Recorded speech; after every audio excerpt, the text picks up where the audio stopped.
After God are unscripted conversations about our search to better connect with reality as we experience it and to find meaningful ways to live in an often chaotic world. We are looking for the pervasive bonds of relationship and wholeness that we call God. In this sense, we are after God as a pursuit of the greater whole of all things. We have also found that the ways God has been imagined and described in previous centuries, many times by men and women we admire for their thought and spirituality, set a trajectory which begs for further engagement and exploration in our time.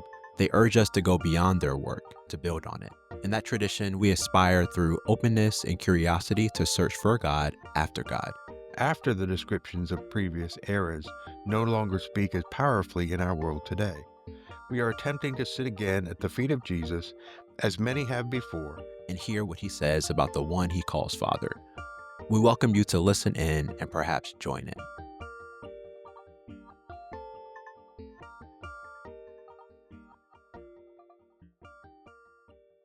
The first conversation we had on this channel was about God and how we might go about talking about God, using language. We're trying to really get on the same page. Really, that was kind of the emphasis.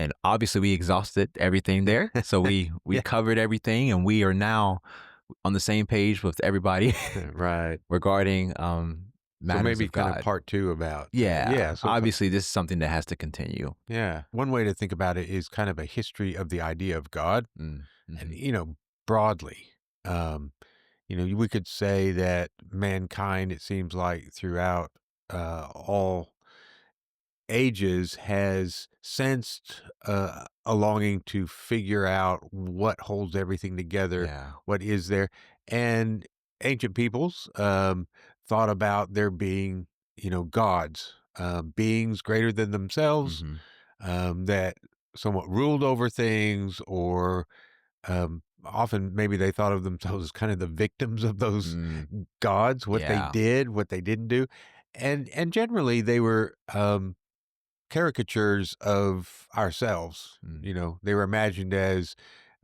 larger than life, but really kind of like us, like mhm. big, supreme beings, but acted very much like people, Yeah. reflecting us. And that's kind of been the ancient idea.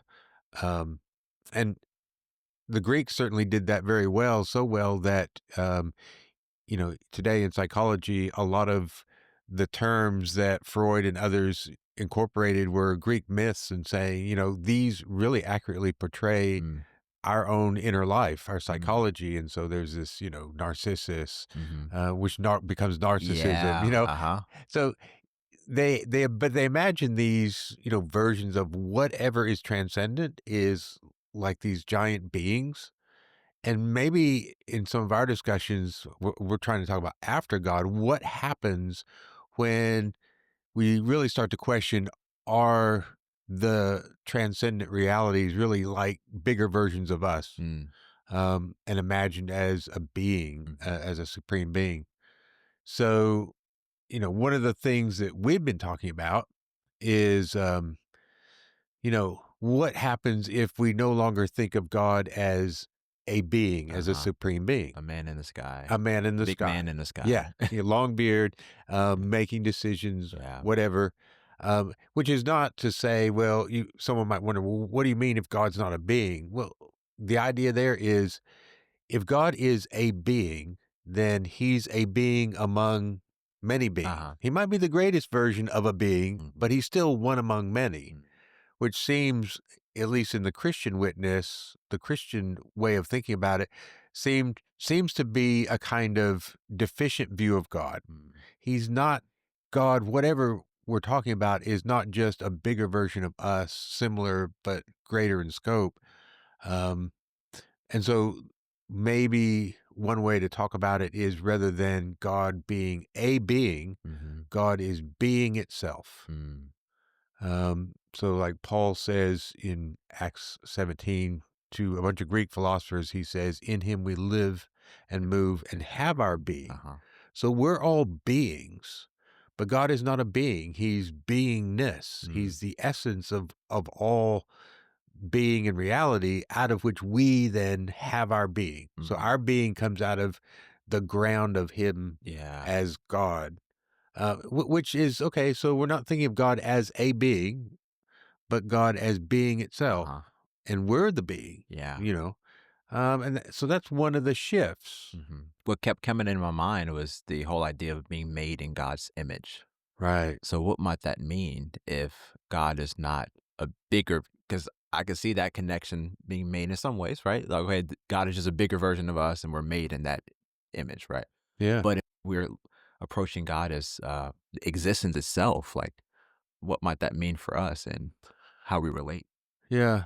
And it would seem that in one way it would be, well, it's kind of obvious we're made in his being because he is the beingness out of which we have our being. Uh-huh. So how could we think of ourselves as somehow other, Yeah. like totally other?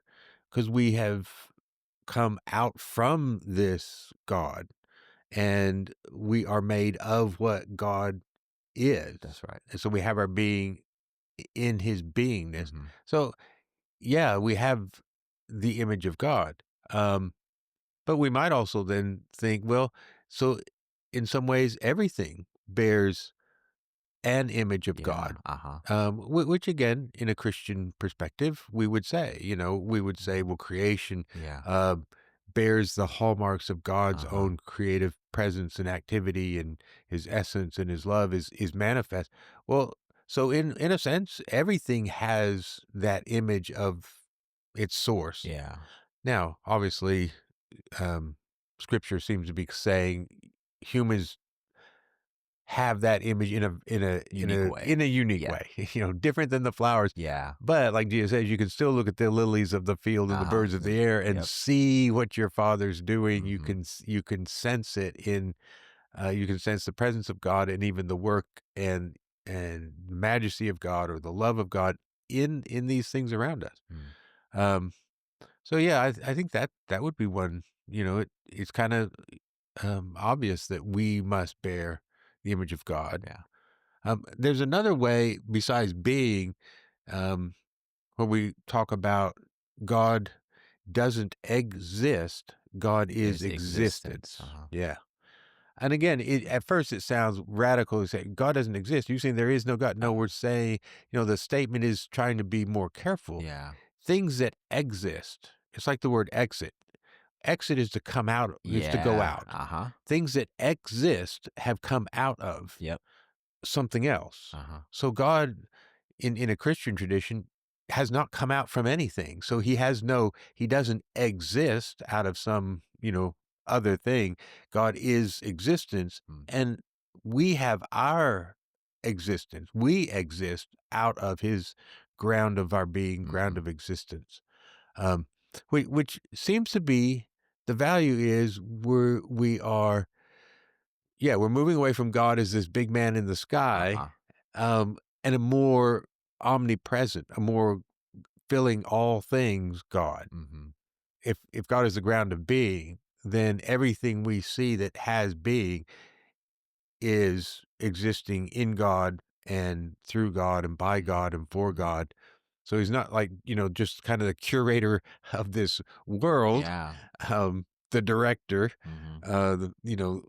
the, but what we mean by God is the reality upholding all things and in which we are all living, moving, have our being, Yeah. irregardless of whether we realize it or acknowledge it or Uh-huh. are turned toward it or are turned against that reality, Mm. we're still there. Mm. That's a different view of God. It is. Yes. I guess my mind is in Genesis today Yeah. because I'm also thinking about the ideal of um, the the quote unquote commandment maybe to have dominion over creation that human beings have, right? So if you're looking at God as the man in the sky who does have this quote unquote dominion over creation, that might be a little different than God being the existence, right, itself. And so I think in a lot of ways that idea has been taken and gone gone really far off the deep end, like the whole Right. idea of Yeah. having dominion It's over been abused. it's been Like, abused. yeah, we've Yes. got dominion, therefore we Yeah. can, we can do whatever we want. Yeah. So it's like when you understand that God is the ground of our being. Everything you're seeing probably in the scriptures, like, oh, well, what is this going to mean now? Now that we may see this to be true about God, what is all? I mean, that's probably going to take a long time Yeah. to dissect all of it, but just that idea of dominion itself. Yeah. Yeah. So what does it mean to, you know, to have dominion? Is Yeah. that kind of arbitrary rule to your own Uh ends and huh. do what you want? Or is that really more like you are in that picture of Genesis, you're the gardeners. Mm. You are to tend this Uh and huh. keep it. You have a role, but it's a role of caring for Yeah. everything. Um, and like you're saying, so if we understand God to be the ground of all being, then just like Jesus would say, the way you treat another person is the way you treat me. Mm-hmm. And the way then we treat the natural world Mm-hmm. is really the way we're treating God Yeah. because that exists. All things exist within God. Mm-hmm. So you can't say, well, I can do something with this, Yeah. and that's not doing anything with God. Uh huh. Everything, Wow. you know? So then those kind of ethical teachings about treat your neighbor as yourself and you can't love God without loving your neighbor kind of thought makes sense because your neighbor is not one thing and God is another That's thing. right. Yeah. I like this statement. We are not made by God. We are made of God. Mm. Mm-hmm. That the sense that um, what we are as human beings and everything is a kind of material existence that has come into being from the ground of this Uh being. huh. So we are made of God.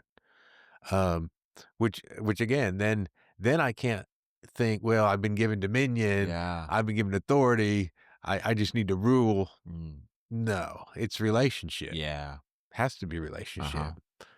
Um, Made of love. right, Right. right. We've been made of love, and so has everything else. Mhm.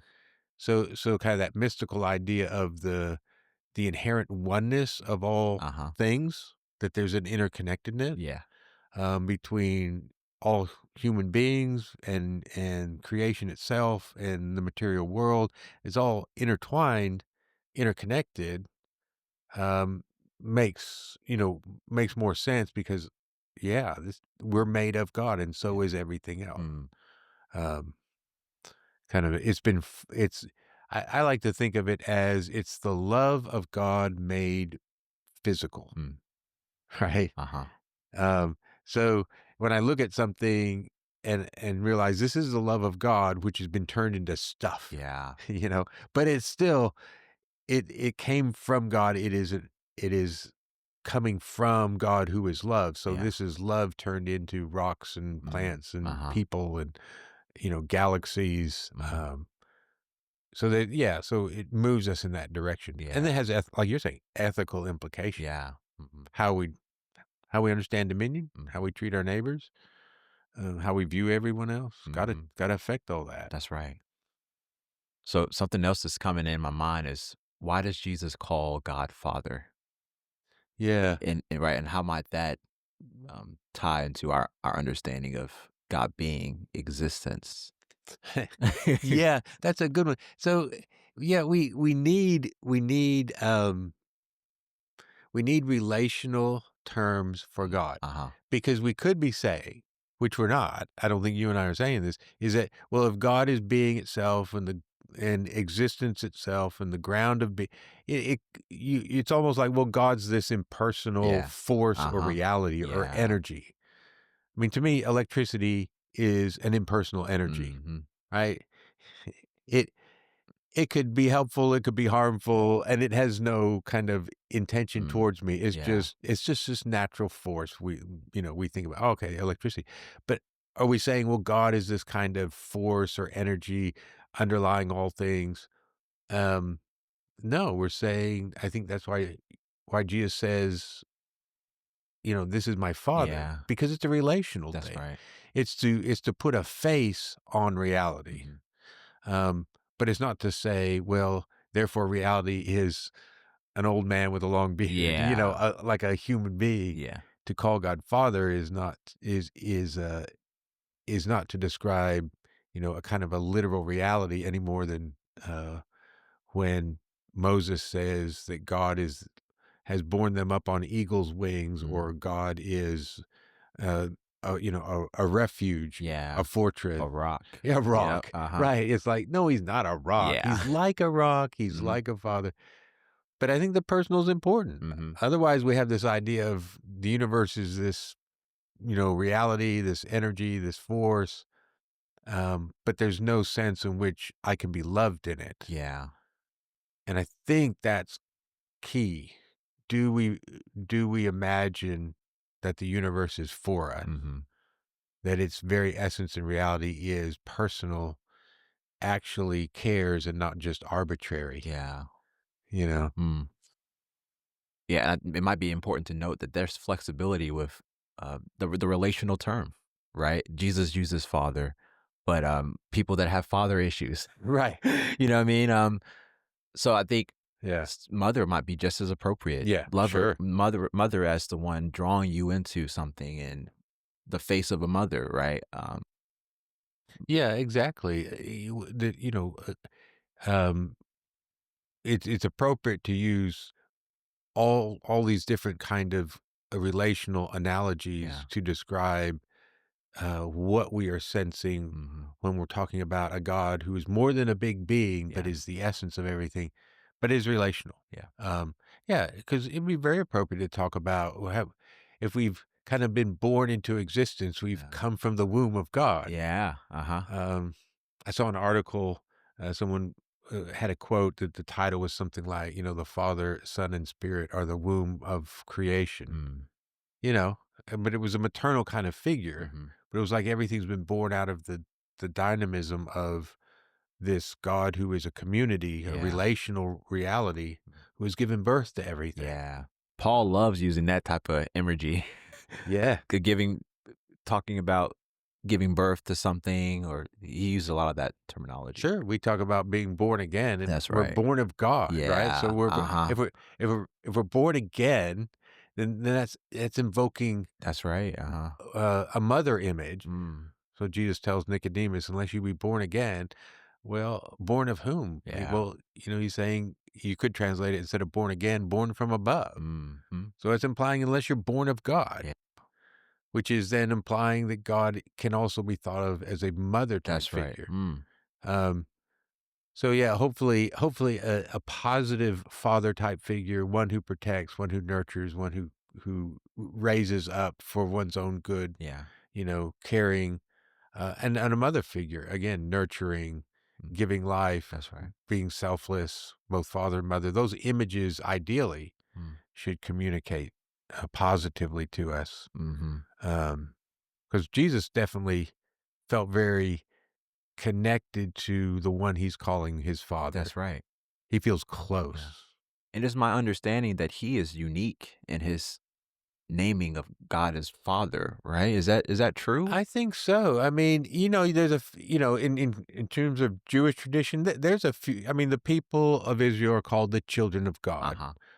but there's not a whole lot of discussion in the Hebrew scriptures about God being Father. Mm, I mean, there's kind of that children of God, but but that could also be, you're the people of God, like God is the God, which was the ancient idea that each God was a God of his own people, mhm, right? Of each nation had their God, and Israel kind of started off thinking this God is our God. mhm. They didn't realize he's really it's the reality for everyone. Yeah. So, but yeah, I think Jesus is very unique, and he's really talking about Father. Um, and then you have the statement in the garden, Abba, Father, Mhm. which is that Abba would be like Dada or Papa. Yeah. It's the it's the w- it's the name of a small child who's just learned to speak that they say. Yeah. It's not the sophisticated term. It's the 2-year-old term, Yeah. right? Mhm. And and Paul picks that up Yeah. and, talks about Abba Father. So yeah, it's intimate.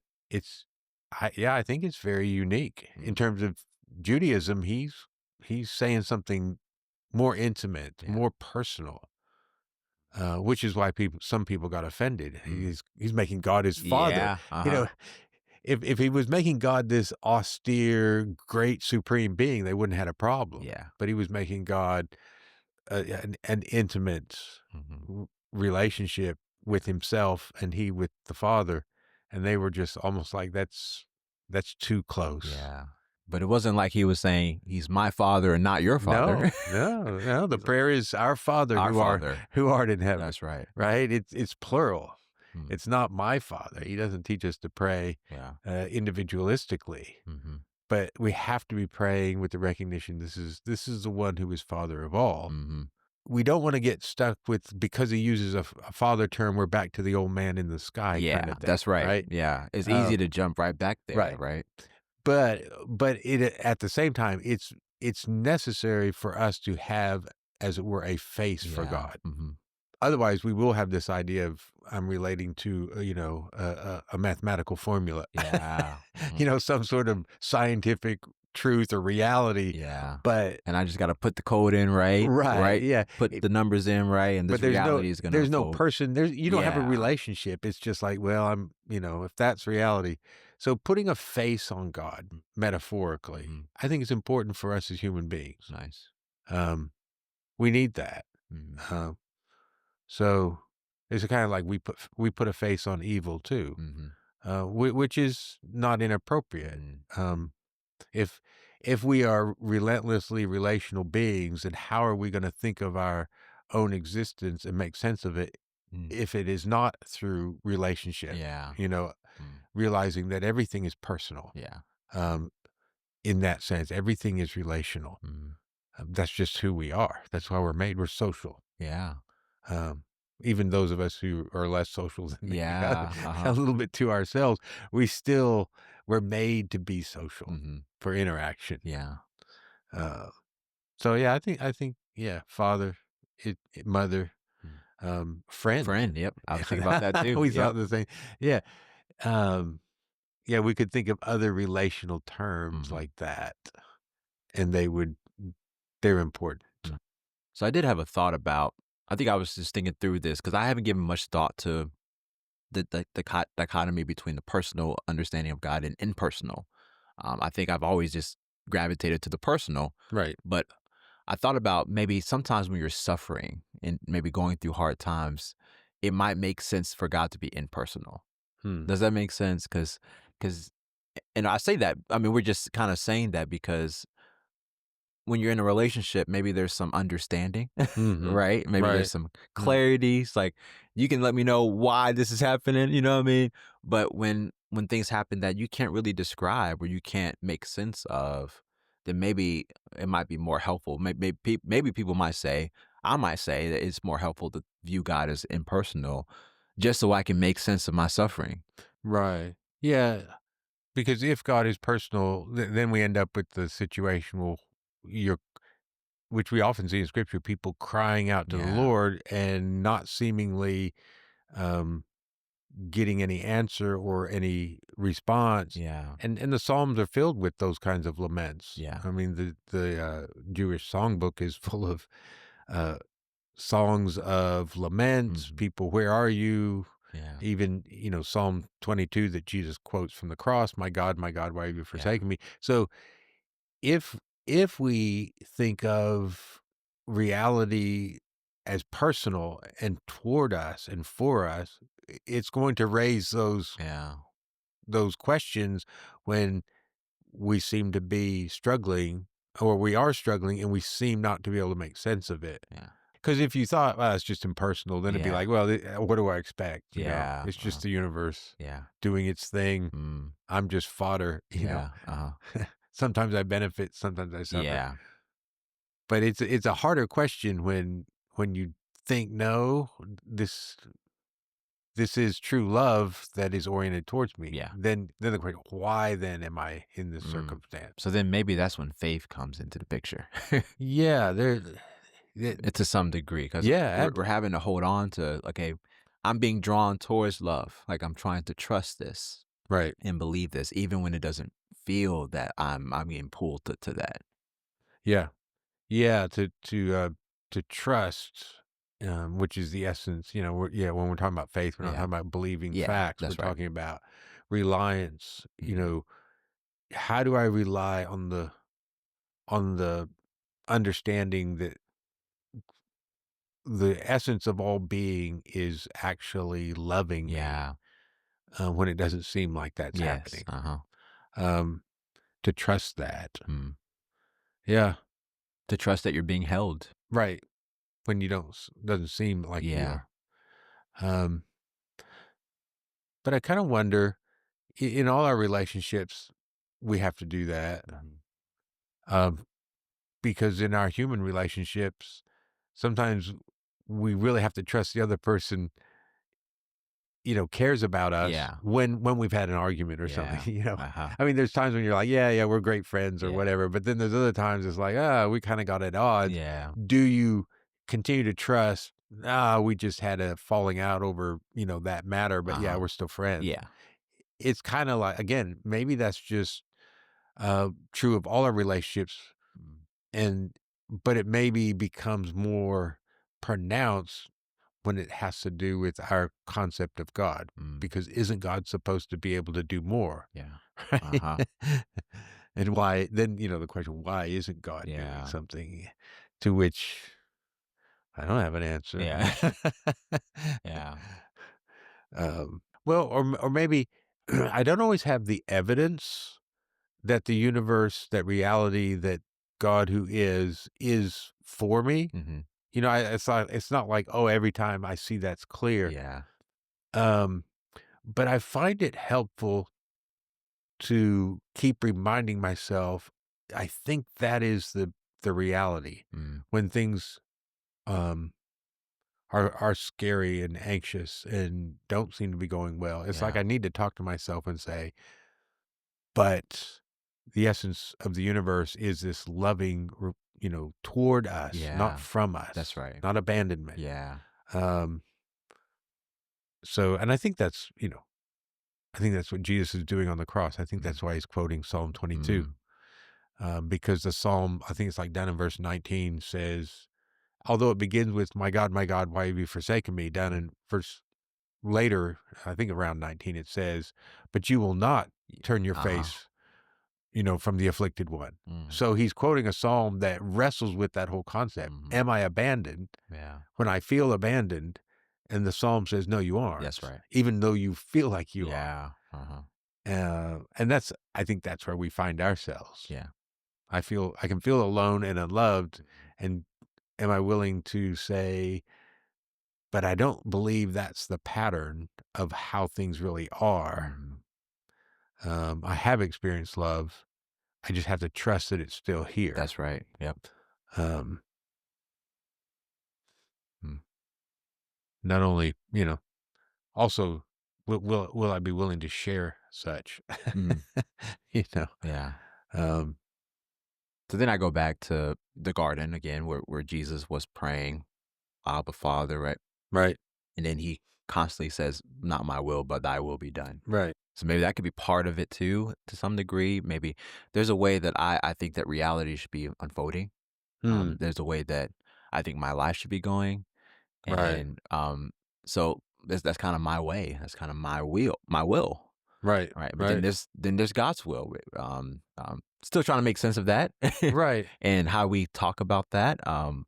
But we could say is reality as it unfolds. right.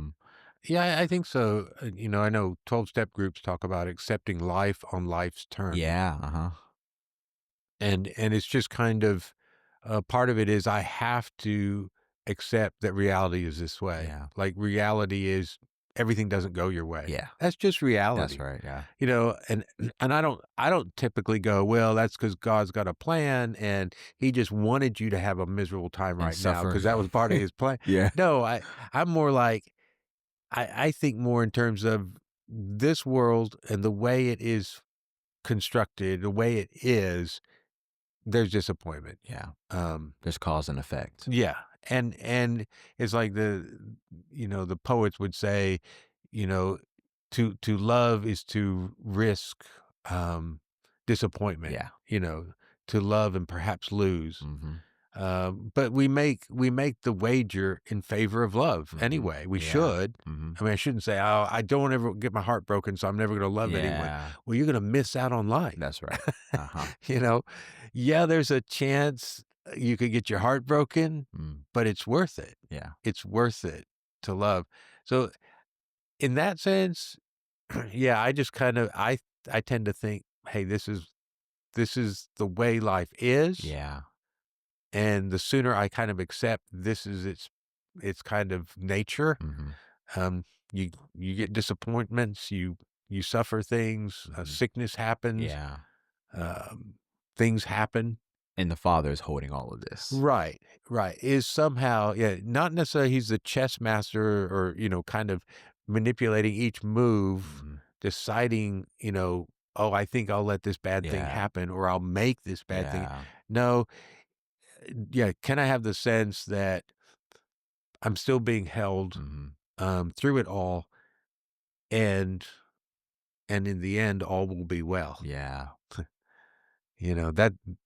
That's Julian of Norwich's statement, all will be well, all will be well, and in the end, all will be exceedingly well. Mhm. It's that kind of mystical, confidence that I think it's all bending towards the consummation of love. Yeah.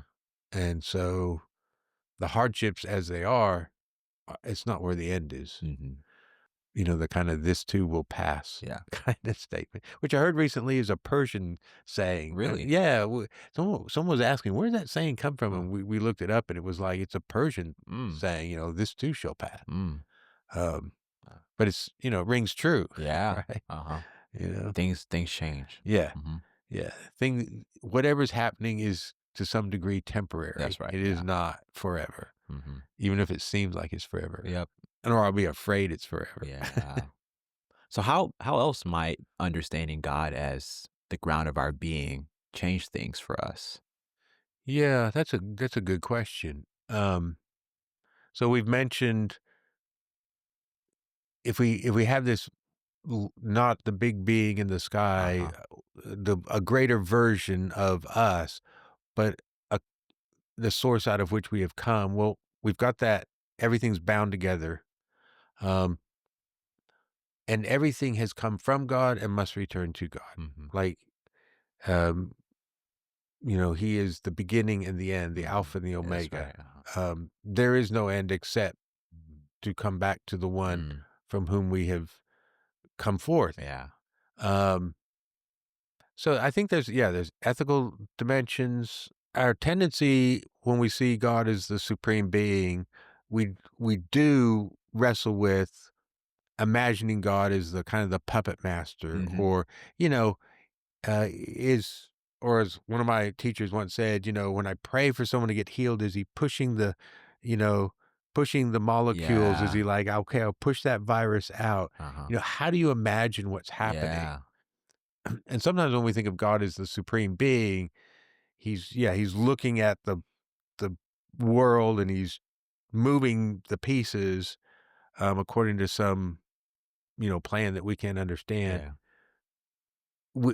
Perhaps if we're thinking of God, after that view of God, God is a more ubiquitous, just essence of everything. Mm. There's maybe a less of a tendency to see God as the kind of divine manipulator, Mhm. um, but more like the fabric of reality Uh-huh. and holding all things together and keeping all things together and moving all things in himself towards his ends, Mm.